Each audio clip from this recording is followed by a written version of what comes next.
The PawSox hearings roll on. Principals tonight. The Dan Yorke State of Mind program is brought to you in part by Lookout Rhode Island and Takeo Comfort Solutions.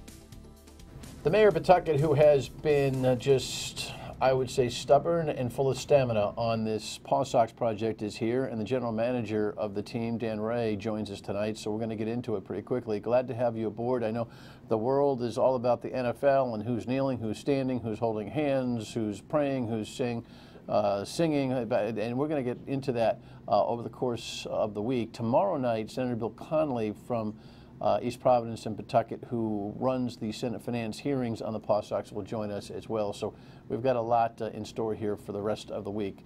Let us just review a couple of headlines from last night, as Tolman High School was the scene for the second of 6 Senate public hearings on the PawSox Stadium proposal. Here's a summary from Eyewitness News. The second Senate Finance Committee hearing on the proposed PawSox plan. The gathering comes just weeks after the first hearing at the Rhode Island State House, which lasted more than 7 hours, waning into the early morning as one by one, folks both for and against the proposal made their voices heard. The legislation at the center of these hearings, sponsored by Pawtucket State Senator and Finance Committee Chairman William Conley. It outlines a spending plan for the state, city, and team to construct a new ballpark at the site of the Apex building, abandoning the current home of the PawSox, McCoy Stadium. The proposal for the $83 million stadium would see state and Pawtucket taxpayers contribute $38 million, an amount that would be paid back through tax revenue and a ticket sales surcharge. The team would contribute $45 million. While proponents of the plan point to potential economic benefits and a positive revitalization of the surrounding area of the proposed park, opponents say the team shouldn't receive taxpayer money and McCoy shouldn't be written off. Tuesday night's meeting, the second of 6 planned hearings on the controversial topic, scheduled through mid-October, as leaders of the PawSox mull their future both in Rhode Island and elsewhere. The first hearing was hard. It was hot in the Senate room, don't you agree, guys? Yep. And it was way too tilted, if by chance of who showed up first to sign up on the witness list. Senator Connolly obviously sped things wrong last night. I was in attendance and watched most of the first hearing. Didn't catch last night, but we'll get back into it. Glad to have you, Mayor. Thanks. Great to be here. Dan, Thank you for coming. Thank you, Dan. Give me your executive summary on where you think this thing sits right now. Feel very good about it. I think the more people we're talking to, and we're out there in all the businesses and the chamber groups, people are hearing it. They're starting to understand that there's how important this is to the community, as well as the minimal impact that it has on the revenue streams, or the consistent revenue streams. So once we're getting out there, people are starting to see it. There's going to be there's still some opposition out there, and we're doing our best to make our case and try to simplify it. There's a lot of opposition out there. Yeah. Not some, a lot. Yeah, yeah.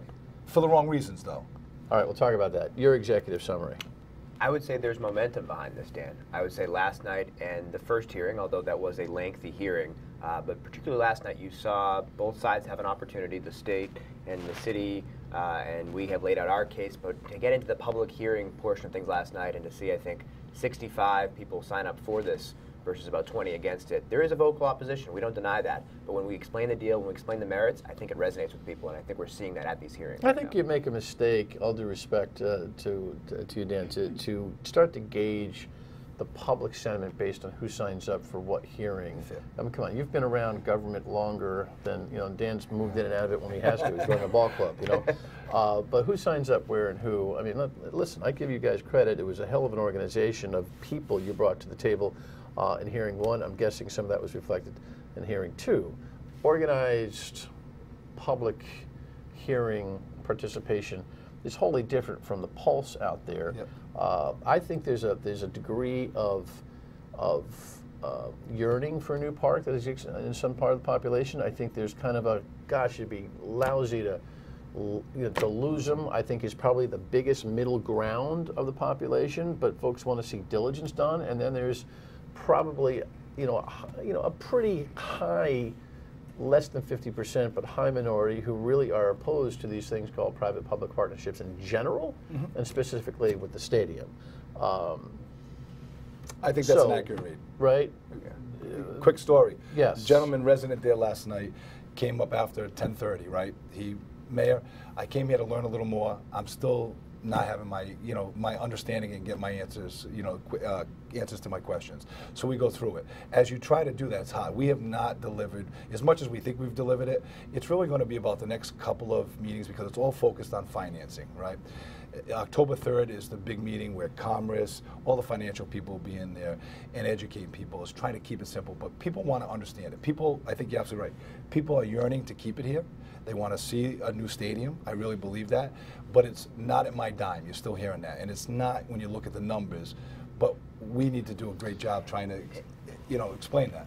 And I would say that's sort of part of this process. It's a bit of a traveling roadshow for the mayor and for me and Mike Tamburo. We're trying to go out and speak at these hearings, at Chamber of Commerce meetings, at open public meetings, really explain the merits of this deal. Because when people see that and understand the numbers and the breakdown and how the taxpayer is protected in this, I think it resonates with people. Well, we have a drawing, we have a picture. We borrowed this from the work that you've done there, Mayor, the 3-tiered finance partnership graphic. I think we have that. Dan's looking and Eric's trying to pop it up there. Let me know when you have it.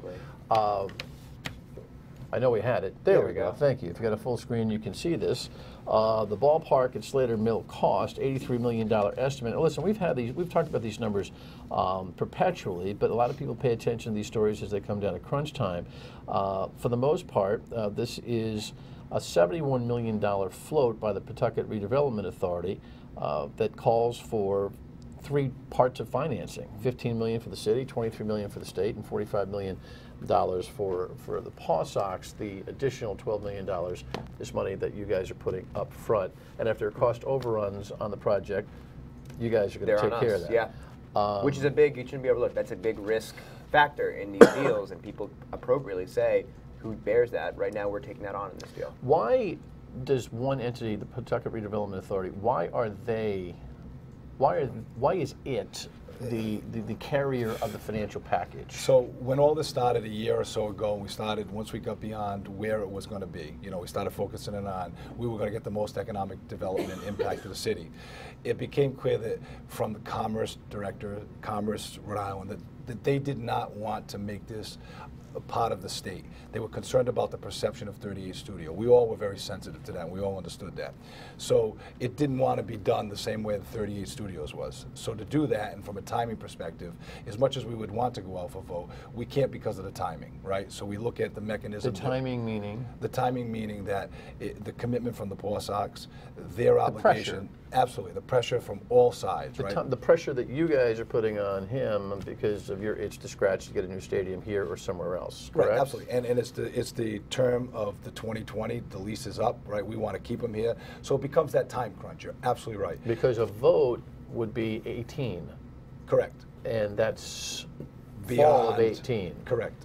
Okay. Well beyond the time and agreements that we have in place, right? So we come and we look at. Is it just a timing issue that prevents you from wanting to have a public vote, or is it a conceptual philosophy issue that local government ought to be able to, through its representation, make responsible decisions? And that's the other part of it, right, is people elect me. At the end of the day, it's my responsibility and the council's responsibility, and we're going to answer for that.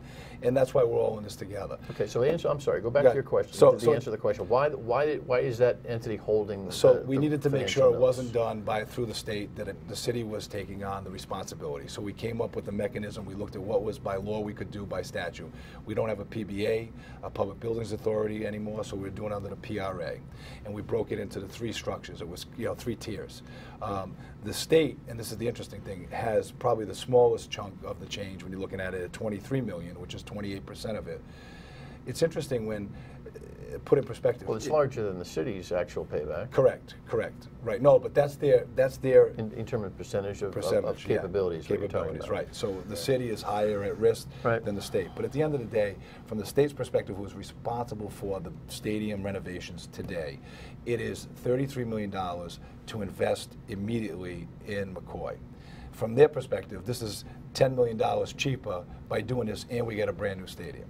And keep in mind too, Dan, the mechanism of the PRA allows this to be a city-owned ballpark, just as McCoy is a city-owned park. And I think there's a misconception that this agreement, this opportunity, represents some radical sea change, but it really doesn't. It represents a continuation of what has been a long-standing, decades-long partnership among the city, the state, and the team. Well, that's one of the big questions that people ask. Why do they, if they want to build it, they ought to own it. Well, we don't own McCoy. I mean, you don't own McCoy. The city owns McCoy. McCoy. Sublets to the state, yes. And the model didn't change because? Well, I think it's worked here for many years. I think if you ask people, was the initial investment in the 40s, have renovations over the years been worth it? People would say, yes, it's been a wise public investment. I think when you go around the country and you look at hundreds of ballparks, hundreds of communities that have publicly owned ballparks, they see a public good from having a ballpark. So the model, people will ask, well, why is the model the way it is? The model is the way it is because a lot of communities have decided it's good to have a ballpark and it's good to have a publicly owned ballpark. Okay, so when we come back, we'll talk about economic good versus economic jumpstart. They can be two different things. Stay with us.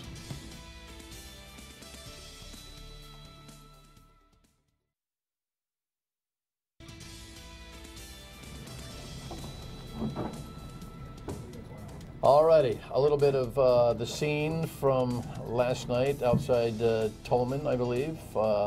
The ballpark at Slater Mill obviously is a big conversation in that fair city. The general manager of the PawSox, Dan Rea, and the good mayor of Pawtucket, Mayor Grebien, here to talk about this plan. So tell me this: we talk about public park, public good versus economic jumpstart. You're talking about a 50,000 square foot other development adjacent up the road as we go.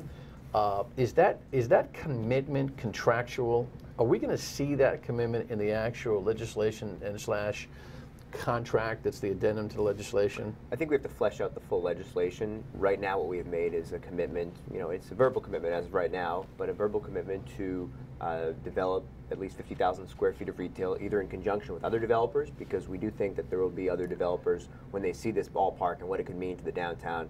We think there will be a coalition. So either in conjunction with other developers, or if other developers don't materialize, we would be willing to be a developer of sort of last resort. So the whole, But will you have a financial gun to your head to make good on that promise? I think we need to go through the process and negotiate, discuss, go through the lease terms, have that discussion, have that appropriate conversation. Isn't that in large part of the biggest challenge here, Don? The actual diligence, the concepts that I think have been well discussed, promised and delivered, all the way down to things like maintenance. The McCoy maintenance thing, we had half a chuckle over your ball player in the first hearing talking about the bathrooms not working and the ceiling kind of leaking like crazy, or the showers not working. Well, what wasn't reported out in that hearing was that you did fix the showers. Did indeed.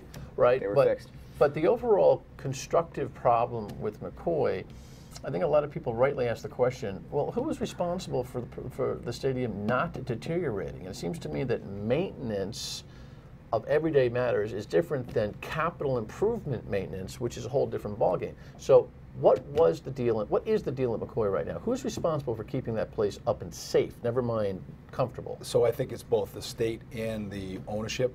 Well, who fell down? A lot of those, sort of day-to-day repair, Dan, will fall to the team. And so when I get a call from a player, and literally that example, we heard a few days after these were malfunctioning that there was an issue in the clubhouse, we fixed them. We took care of them. That was on the team's sort of dime. So that's been an arrangement over the years. But have there been times, and you're brand new to the scene in the last couple of years, but have there been times over the tenure of McCoy where something needed to be fixed and there was a question mark or a ball dropped or hanging in the air between the team and the public entity to actually fix the stadium? I think the distinction has typically been, again, sort of smaller day-to-day maintenance, team side, larger capital, a major renovation. For instance, 1999, the renovation then, that was a public-private renovation with, I think, 3/4 public. So when it's been larger, systemic things... But a roof leaking is a capital problem. And that would be on the state. Well, they didn't do it.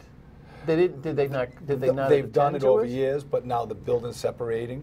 Right, there are issues with the topography. Unpreventable old age is what you're telling me. Is what it mostly comes down to. Okay, so in the Slater Mill Park thing, are we back with the same equation, or is there a more defined bit of language that expressly addresses that which has been some of the cause and motivation to get a new ballpark, which is the place is falling apart? Here's been the challenge, right? So it's the legislation is enabling legislation, right? All of these other things, from agreements to who's responsible, the city, the state, and the ballpark, what their shares are, all that's going to be as part of the development agreement.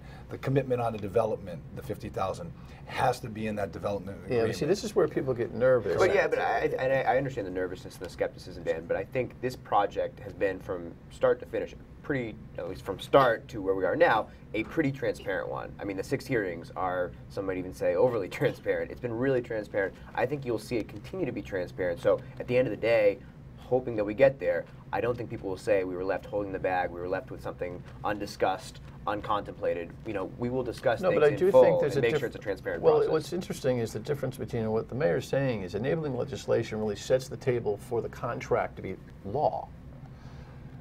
Correct. Law or not law?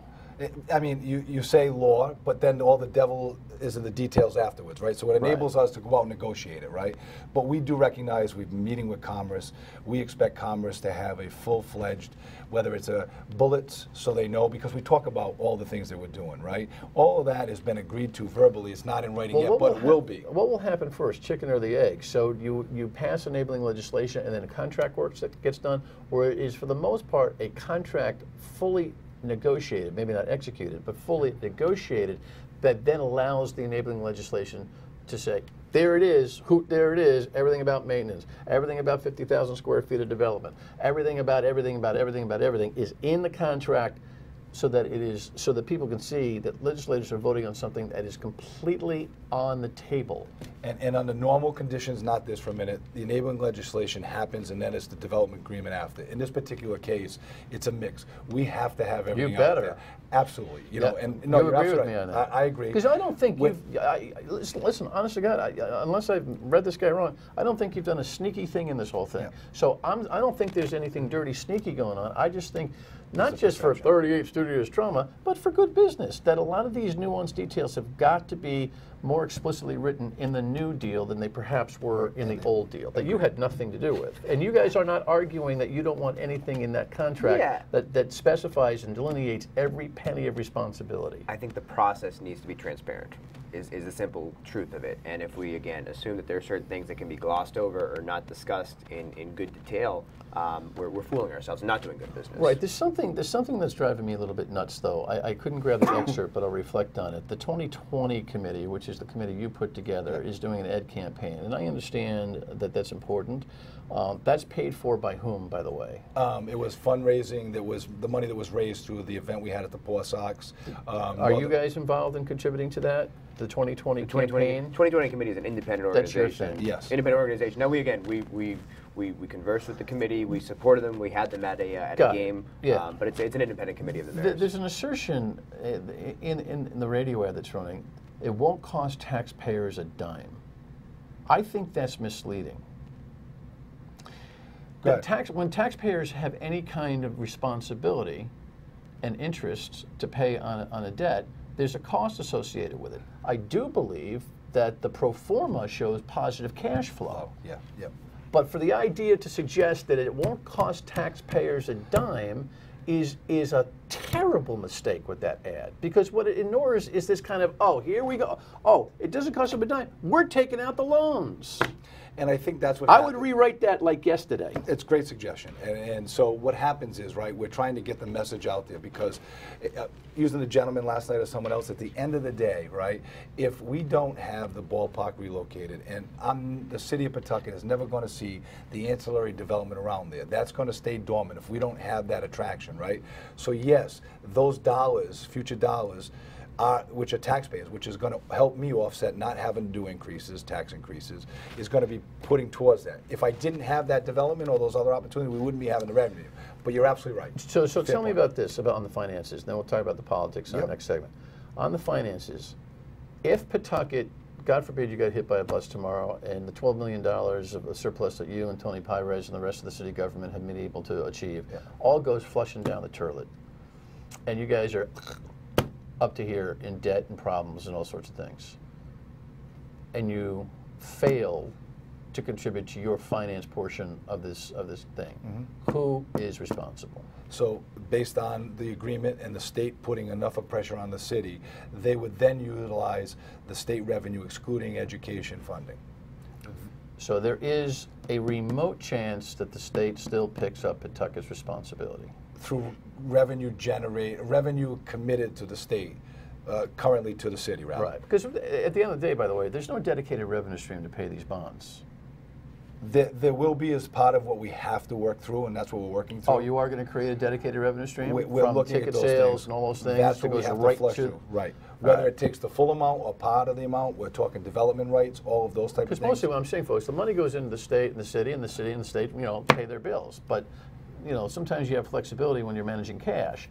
You know, the tighter that dedicated revenue is, the better the public's perception of this thing will be. Don't you think? Yes. So, and from the governor's perspective and the commerce perspective, they wanted to make sure that we would be backstopping our own, so they wouldn't be having to dish out, And even though they are making the larger portion of it. And I would just say again to the message of the ad, put the specific wording aside for a second, but the message of the ad is that this is a revenue positive deal. You know, with the 2.2 that we currently generate, the 3 something in a new so ballpark. say it. So say it. That's what we're So doing. say it. Don't Yeah. say it. Say it. Don't spray it, as we used to say as kids. When we come back, we'll talk about the politics for a couple minutes. Stay with us.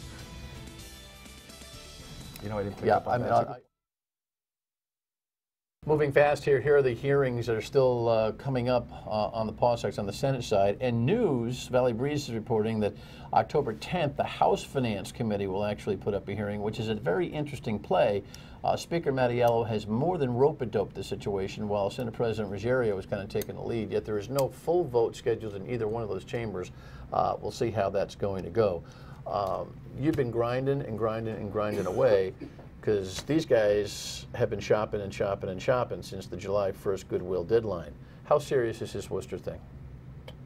I don't think it's, you know, it's a conversation we've had with Worcester to, you know, certainly as we said back in late June, early July, listen to inbound inquiries. When people come to us, you know, as a baseball player would, you listen to what a team might have to tell you. But while we've been doing that, we've been listening to the mayor. We've been working hard on this, you know, pursuing this option and seeing where it leads. So I would just say, you know, I don't want to get too much into the discussions with other places, other towns, but I would just tell you we've done what we said all along, which was we're going to listen, but pursue this with this guy earnestness. hadn't been driving this, and now with the hearings and Senator Connolly, and at least some tractionable effort here in the fall, you guys would be shopping hard, correct? I think it's fair to say that the mayor has been a huge catalytic force. Senator Connolly has done yeoman's work. You would have been shopping hard in the other places. Right now, I'm guessing this thing is man waited to stay home. If the man at the table here was sitting there on his duff, you know, we would have to. That's the nature of the business. You think you're going to get a vote before the end of the year? Yeah, we're hoping for that. We need to have that. I mean, you know, clearly this is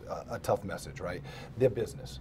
This is really sending the wrong message to business climate, right? It's important that we're transparent in all of these things, and that we need to get a vote.